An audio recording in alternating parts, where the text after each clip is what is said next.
semua, di sini saya akan menjelaskan mengenai antibiotik dan emesis. Sebelumnya, perkenalkan nama saya Friska Prizautami dari kelas 1B mahasiswi Poltekkes Kemenkes Jakarta 3. Nah, teman-teman tahu nggak apa itu antibiotik? Jadi, antibiotik itu berasal dari bahasa Yunani, yaitu yang terdiri dari kata anti yang berarti lawan dan bios yang berarti hidup. Nah, antibiotik itu adalah kelompok obat yang digunakan untuk mengatasi dan mencegah infeksi bakteri. Obat ini bekerja dengan cara membunuh dan menghentikan bakteri berkembang biak di dalam tubuh. Lalu di sini ada penggolongan antibiotik. Yang pertama, berdasarkan daya kerja. Nah, ini dibedakan menjadi dua. Yang pertama, ada bakteriostatik yang terdiri atas tetraksiklin, chloramphenicol, erythromycin, likomycin, spektinomycin, sulfonamida, trimetropim. Lalu yang kedua ada bakterisida yang terdiri atas penisilin, aminoglukosida, rifampicin, cefalosporin, polymyxin B, colistin, vancomycin, dan bacitracin. Lalu yang kedua berdasarkan spektrum antibiotika, dibedakan menjadi dua. Antibiotik spektrum luas, yaitu bekerja terhadap lebih banyak bakteri baik gram negatif maupun gram positif seperti jamur, contohnya tetraksiklin dan chloramphenicol. Lalu yang kedua antibiotik spektrum sempit. Antibiotik ini bekerja terhadap beberapa jenis bakteri saja, contohnya penisilin hanya bekerja terhadap bakteri gram positif dan gentamicin hanya bekerja terhadap bakteri gram negatif. Yang ketiga berdasarkan struktur kimia. Golongan pertama ada beta-laktam, contohnya penisilin, ampicillin, kemudian cefalosporin, contohnya cefaclor, kemudian manokbaktam, contohnya aztreonam, dan carbapenem, contohnya impinem. Kemudian yang kedua ada tetraksiklin, contohnya itu tetraksiklin dan doksisiklin. Lalu yang ketiga ada makrolida, contohnya erythromycin dan clarithromycin. Kemudian yang keempat ada lincomycin, contohnya itu lincomycin dan clindamycin. Kemudian yang kelima ada chloramphenicol, contohnya itu chloramphenicol dan thiamphenicol. Yang keenam ada aminoglikosida, contohnya itu streptomycin, neomycin, dan gentamicin. Yang ketujuh ada sulfonamida, contohnya itu sulfadizin, sulfisoxazol, dan cotrimoxazol. Yang kedelapan ada quinolon, contohnya itu asam nalidiksat dan fluoroquinolon. Lalu yang kesembilan ada glikopeptida, contohnya vancomycin dan telkomplanin. Yang ke-10 antimikrobakterium, isoniazid, rifampicin, dan pyrazinamid. Yang terakhir golongan lain, contohnya polymyxin B dan bacitracin. Golongan antibiotik yang keempat itu berdasarkan mekanisme kerja. Nah, yang pertama itu menghambat sintesis dinding sel mikroba, contohnya penisilin, cefalosporin, cefamycin, carbapenem, dan vancomycin. Lalu yang kedua menghambat sintesis protein sel mikroba, contohnya itu streptomycin, neomycin, kanamycin, gentamicin, tobramycin, amikacin, metilimycin, dan erythromycin. Lalu yang ketiga menghambat sintesis atau merusak asam nukleat sel mikroba, contohnya rifampicin, actinomycin D, dan quinolon. Keempat, merusak keutuhan membran sel mikroba, contohnya itu polymyxin B, colistin, amphotericin B, dan nystatin. Yang kelima, mengganggu metabolisme sel mikroba, contohnya sulfonamid, trimetropin, PAS, dan INH. Selanjutnya ada mekanisme kerja antibiotik.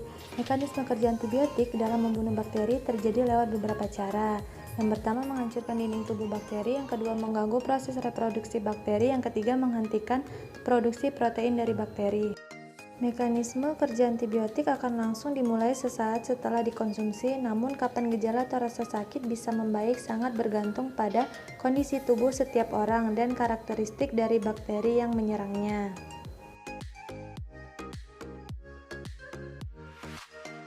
Selanjutnya di sini ada contoh obat antibiotik.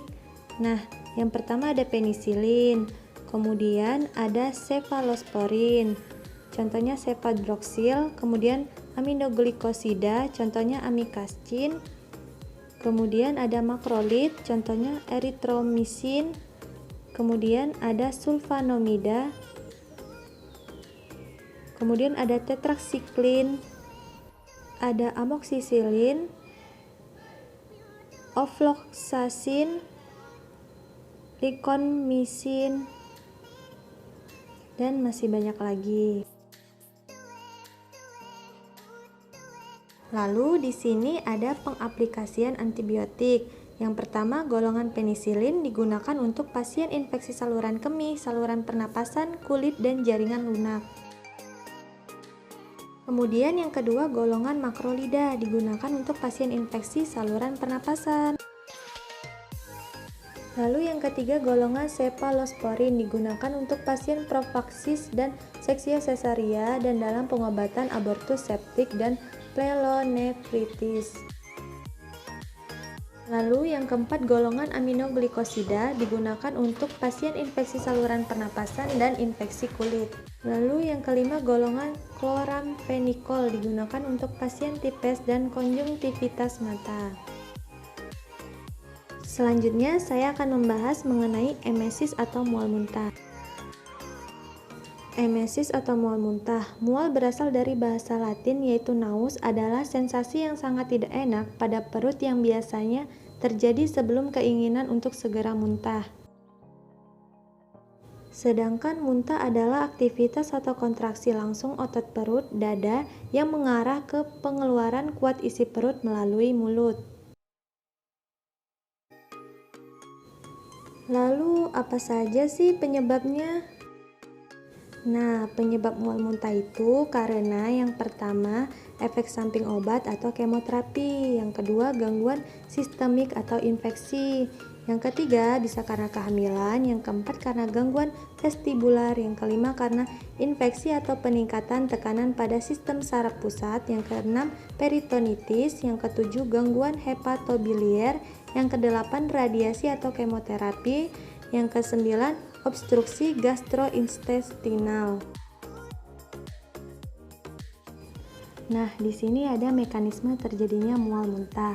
Mekanisme mual dan muntah dikendalikan oleh dua area di SPP, yaitu CTZ atau chemoreceptor trigger zone dan deformatio reticularis. CTZ terletak di bilateral dasar ventrikel keempat medula oblongata yang bertanggung jawab terhadap keberadaan substan emetrogenik, misalnya toksin, ureum, hipoxia, keton, bodies, dan segala sesuatu yang direspon sebagai benda asing yang masuk dalam sistem aliran darah dan cerebrospinal fluid. Tubuh terhadap emetogenik memberikan sinyal yang dikirim langsung melalui nervus vagus ke lambung sehingga timbul reaksi mual muntah. Lalu di sini ada penggolongan obat antiemetik. Yang pertama, antagonis serotonin 5-HT3. Mekanisme kerjanya, cara berikatan dengan reseptor 5-HT3 mencegah aktivasi dan depolarisasi sel terhambat sehingga rangsang muntah tidak akan dilanjut ke pusat muntah. Contoh obatnya ada ondansetron, granisetron, polonesetron. Pengaplikasian obat antagonis serotonin 5-H3 dalam pengobatan yang pertama, mencegah mual dan muntah pasien kemoterapi sitotoksik, pencegahan mual dan muntah pada siklus kemoterapi, pencegahan mual dan muntah pasca bedah, terapi mual dan muntah pasca bedah. Lalu yang kedua, kortikosteroids. Mekanisme kerjanya tidak diketahui, meningkatkan efikasi antagonis 5-H3 mencegah mual dan muntah pasien kemoterapi. Contoh obatnya ada triamcinolone, pradnisolone, dan metiperidnisolone, dan betametason. Lalu pengaplikasian kortikosteroids dalam pengobatan yaitu untuk pasien asma, rheumatoid arthritis, bronkitis, kolitis ulceratif, dan penyakit Crohn, reaksi alergi pada kulit, mata, atau hidung. Yang ketiga, ada antagonis reseptor neurokinin atau NK1 antagonis. Mekanisme kerjanya menghambat reseptor neurokinin 1 di area postrema. Contoh obatnya aprepitan oral, yaitu sangat selektif pada reseptor NK1, dan osamprepitan IV, yaitu dikonversi menjadi oprepitan. Kemudian pengaplikasian antagonis reseptor neurokinin NK1 antagonis dalam pengobatan, yaitu untuk pasien mual dan muntah akibat kemoterapi dan PNOV 40 mg PO 3 jam sebelum induksi anestesi. Sekian penjelasan dari saya, semoga bermanfaat. Terima kasih.